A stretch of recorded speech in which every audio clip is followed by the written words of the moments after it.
Hi guys, it's Candace at Beacon Hill Books, and I was tagged to I Dare You tag by Mel. Hi Mel, thank you so much. To start off, I was given this book when I was born by my parents' friend, and it's called Kiddies in the Country. I looked it up because honestly, I don't have it here with me. It's in Vermont, but it says it was published in 1926, and it's about this vintage, beautiful illustration kind of a story about two city siblings and their visit to a cousin's farm. This story takes place in the early 1900s, and when Jimmy and Jane's brother comes down with the measles, they are sent away to the country to be safe. They have a delightful time enjoying country life and making friends. So, that was the first book I was ever given. I don't even know why, but there you go. I'm currently reading The Confessions of a Young Nero by Margaret George. I'm about 150 pages in. It's good, as I expected. In Order to Live by Yeonmi Park. It's a story about a North Korean girl that escapes. So I think, you can see how far I am. And she still hasn't left North Korea, and it's just making me realize how blessed and lucky I am to not live in North Korea. For my last read that I finished, I read Fool's Errand by Hobb. I gave this book about 4 stars, probably 4.5 stars. I really enjoyed it. I'm looking forward to the next one. In terms of books that I'm going to read after I finish my other book, I'm going to read The Great Gatsby. I still haven't read it. I need to read it. There you go. I feel like I'm in the minority here, but I did not like The Time Traveler's Wife by Audrey Neffenegger.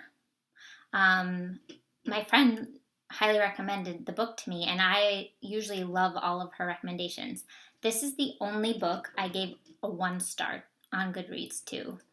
I don't particularly remember why I hated it, really did not like it so much, and all my other friends have 5 stars on it. I didn't like the time travel and the romance and how it ended, and therefore I have not even have any urge to watch the movie of it. I just don't. The only book I can sort of think of that I might not get around to is War and Peace. I don't know, for some reason that book really is intimidating to me, even though I really loved Anna Karenina, and I didn't quite finish that yet, but I did really enjoy the writing. I just have this thing about War and Peace. I'm not saving any book for retirement. Why would you do that? Never read the last page. That's obvious. I usually will breeze over the acknowledgements. I mean, they typically aren't for me anyways, but if something catches my eye, I'll really read it. Otherwise, take it or leave it. I just don't see how you couldn't pick Khaleesi, because Khaleesi. I have many books. I'm very nostalgic to books when I was a kid, and any that stuck with me, I'm obsessed with still.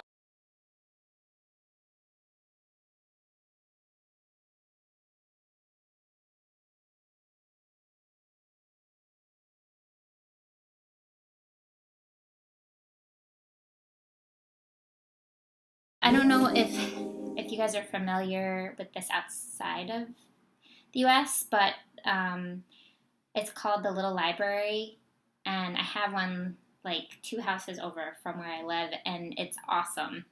So anytime I read a book and I don't want to keep it, I put it there, and when I go there, I can take some out.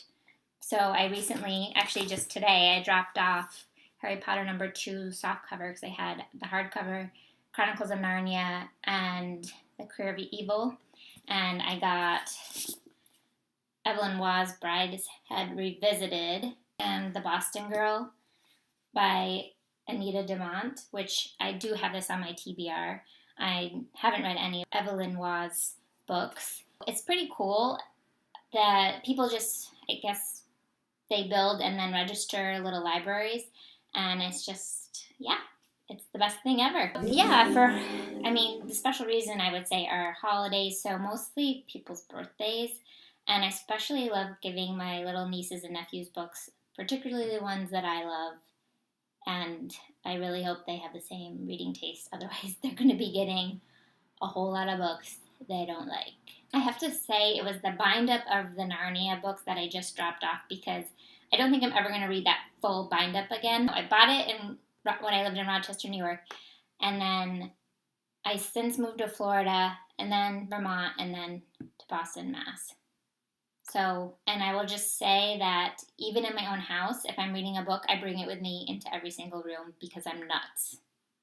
I'm a nerd, and I really did like all of the books we had to read in school. Like, I can remember something about getting a new book given to me and like the feel of it in my hands. I really liked that, and sometimes it actually enhanced my reading. We read As I Lay Dying by William Faulkner, and I have read no other William Faulkner, and I would not be ever tempted to read William Faulkner.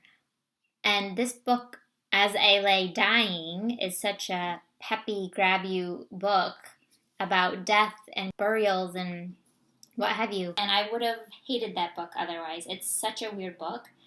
But we read it chapter by chapter with our teacher, and he gave us all like a sticky pad and said, if you have any questions, write them down. We'll talk about them the next day.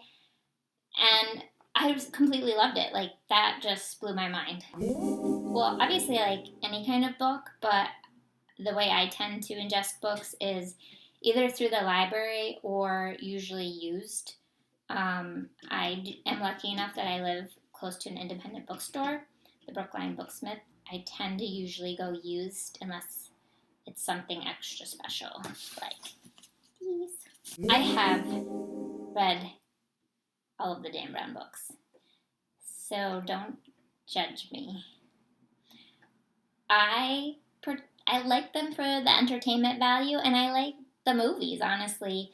I have to say, like, the last book I read, I learned about Dante Alighieri, and I don't think I would have picked up a book on him otherwise, so yeah, don't judge. Both of these books are children's books, and my sister and I would watch these movies ad nauseum at my grandma's house because she only had 2 VCR tapes, and one of them was Mary Poppins, which I do like the book. I recently read it, and it actually has more differences in it than I had expected. But because I have that movie so ingrained in my head, I actually like the movie better. And also, I will say Charlie and the Chocolate Factory, the first version, the old version, with Gene Wilder. So,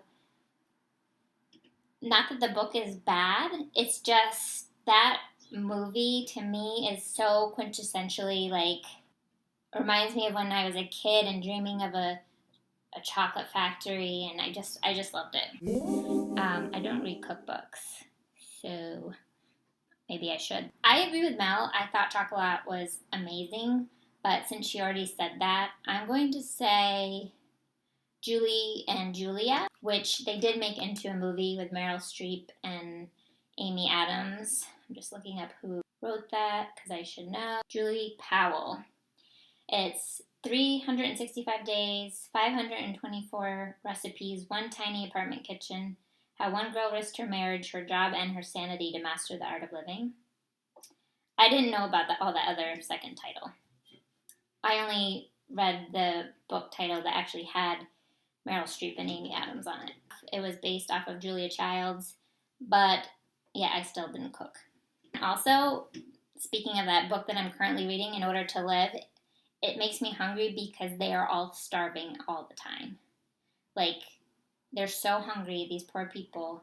She was just commenting about how they went over to a friend's house and they saw that he had eggshells in his garbage, and they were in shock because eggs are such a delicacy, and they never got to have eggs.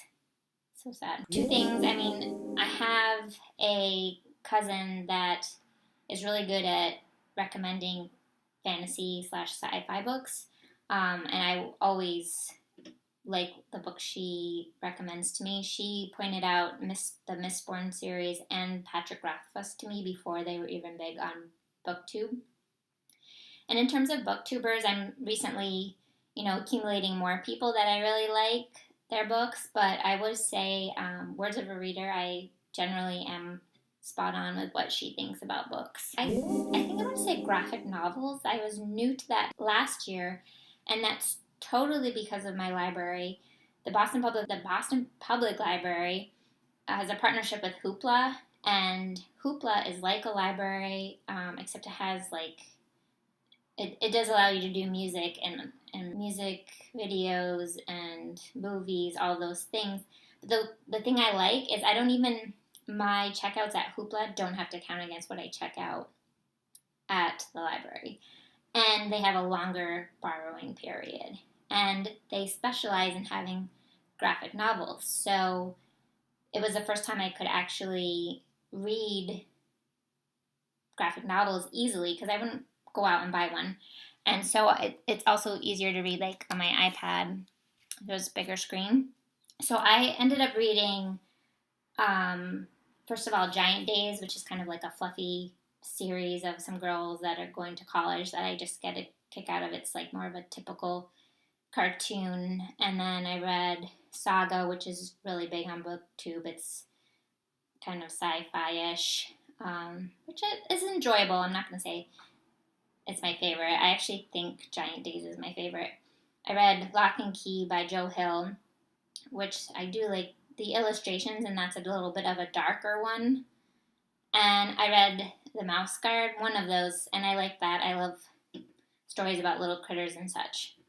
So that's it. I tag the Book Nook, Portable Magic, and Book Cravings. And thank you all for watching.